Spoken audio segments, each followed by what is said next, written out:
some people will put themselves in jeopardy to get the views and to get the likes and to get the followers and stuff like that. And, sometimes if on the initial pop, it's great, but how long do they really last? Do they have longevity? Do they have to keep doing these ridiculous things to keep eyeballs and ears on them and interest? That's always the challenge you face if you're trying to be an influencer and you're like trying to push the line. If you're letting it happen organically, you just sort of do what's right, what you think might, people might engage with or, might be impactful. But, there are some that push the lines and do irresponsible type things. And you have to keep that in mind, that you're an influencer. You might influence someone to do something that would bring harm or some sort of damage to themselves. And, we try not to do anything like that, but you got to be true to yourself and not be afraid to be out of the box, but, be responsible with what you're putting out there. And I don't know if you see a good balance of that right now, because there's a lot of crazy shit that's being put out there. Like, for instance, the girl who, used the Gorilla Glue to get her hairdo proper. And now, they went as far as to verify her account on certain social media networks and all that stuff. And it's like, what's that saying? You're verifying her for a huge mistake she made that she's going to be paying for. And,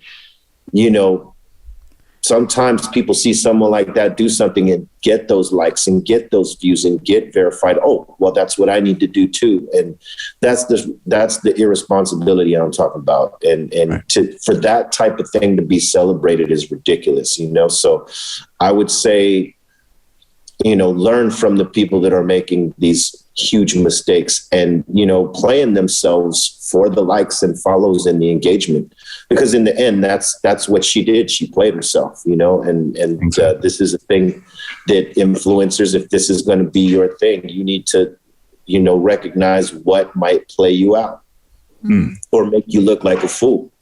If you like looking like a fool, then okay. But if you don't, then pay attention, It's kind of like the show Ridiculousness. They have a disclaimer on there where they won't take any self-submissions just for that point. They don't want, because it's such a famous show. It's been on for almost a decade, actually more than a decade. But nevertheless, yes. Instagram should definitely do that. Like, disclaimer, anybody harming yourself or trying to get attention in harmful acts will not get verified. So it's just stop while you're ahead.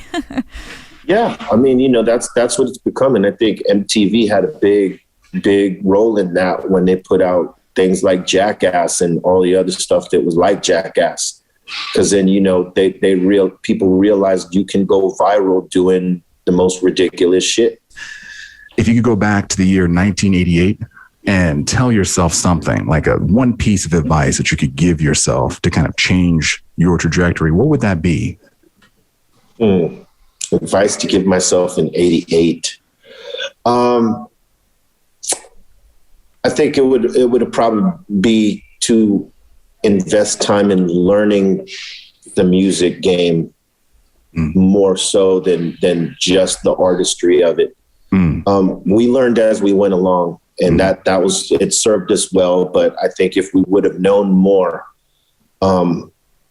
we could have carved out different deals for ourselves, and most artists can, with the right knowledge.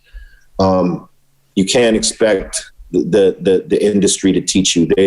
They will let you learn the hard way, And so for me, I think it's in an artist's best interest to learn the music game, not just be an artist. And a lot of us get caught up in that. I don't want to deal with that. I just want to make my music. I just want to be creative and play my music. But realistically, that's how you get your publishing or your credit or your royalties stolen from you, when you're not up on game, if you don't know what you deserve, how can you ask for what you deserve or demand it or even expect it? If you let them play you, they will. So it's in every young artist's best interest to know you know, the ins and outs of the music industry, especially now when it's much harder to sell records. It's easier to stream them, harder to sell them. Mm-hmm. And then with streaming too, it's hard to really make a good income from the streaming. Like I don't know too much about it, but I am aware that it's like penny and dimes, kind of like nickel and dimes, penny and dimes. It's like not a lot, but it is important to maybe use your platform to sell merchandise, to maybe do like sponsored ads, etc. But always read what you're signing. I do feel like some of these art schools that people go to should have a business class. They should tell people this is how there's another way to make money through your art. But I don't know. Maybe they don't want people to know this, but they should teach them. They absolutely should. I mean, you know, you should know the difference between a royalty of a record sale as opposed to a royalty on a stream. Because let's just say, for example, a royalty on a record sale is just, for example, the artist gets 10 cents for every time the record gets sold, right? It's probably different now, obviously, but let's just say for every album, the artist would get 10 cents on it, or every song, sorry. No, maybe it's the album. Well, just as an example, 10 cents on the fucking album sale, right? For the artist, the rest is going to the record company. On a stream, it's less than that. It's like, you know, 2 to 3 cents. Wow. In comparison, it's an ugly thing. So, you know, as an artist, you want to actually sell your music as opposed to the streams. But when they're making it harder to sell, you have to rely on the streams. And record companies and the streaming service, they're making the money, and the artist is making a very small percentage of it. I mean, you could still make a good run, definitely, but not like what you could make. So it's important that artists know this, and so that they know how much work they have to do in terms of streaming and promoting the streams, and how much they have to do in terms of promoting, you know, actually buying the record from Apple Music or wherever, you know. You have to know the game, I think. And we were fortunate enough to have a little bit of knowledge, you know, before we got our record deal, you know, because we had friends that got record deals, and we'd see them and how shitty their deals were and what they were getting. And, you know,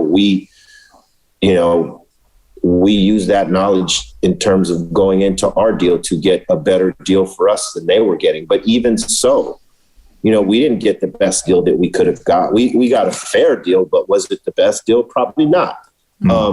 Had we known more, we probably would have pushed for more. And I think that's when you have something special in record companies, and they know when there's something special knocking at their door, you know.